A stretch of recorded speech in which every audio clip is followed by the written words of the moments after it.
এই যে চরপেশন উপজেলায় প্রবেশ করার গেট, এই গেট দিয়ে চরপেশন উপজেলায় প্রবেশ করে। ভোলা জেলার সবচেয়ে সুন্দর উপজেলা যেটা, সেটা হচ্ছে চরপেশন উপজেলা।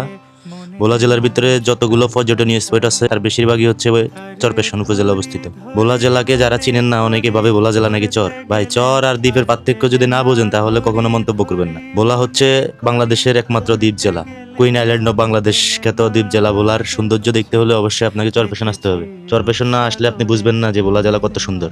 ভোলা জেলার সবচেয়ে বেশি যে দর্শনীয় স্থান সেগুলো সবগুলাই হচ্ছে চরপেশনে। এখানে আপনার বেতুয়া প্রশান্তি পার্ক, বেতুয়া লঞ্চ ঘাট, জ্যাকব টাওয়ার, চরকুকরি খামারবাড়ি, বলতে গেলে যতগুলো পর্যটনীয় স্পট আছে সবগুলোই এই চরপেশনে অবস্থিত। ভোলার রাস্তা দেখেন ভাই, আপনারা যারা ভোলাকে চর বলেন, ভোলার রাস্তাগুলো দেখেন কি অবস্থা, কত সুন্দর রাস্তা। আর নদী এবং সাগরের কূলে হওয়াতে এখানকার আবহাওয়া সবসময় সুন্দর থাকে।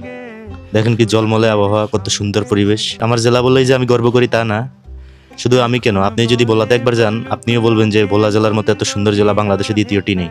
বঙ্গোপসাগরের কুল ঘেঁষা এই জেলায় কত ধরনের যে শান্তি আল্লাহ তালা দিয়ে রাখছে তা বলার বাইরে। দেখেন এত সুন্দর রাস্তাঘাট, এত সুন্দর পরিবেশ, আপনি কি আর কোথাও দেখছেন?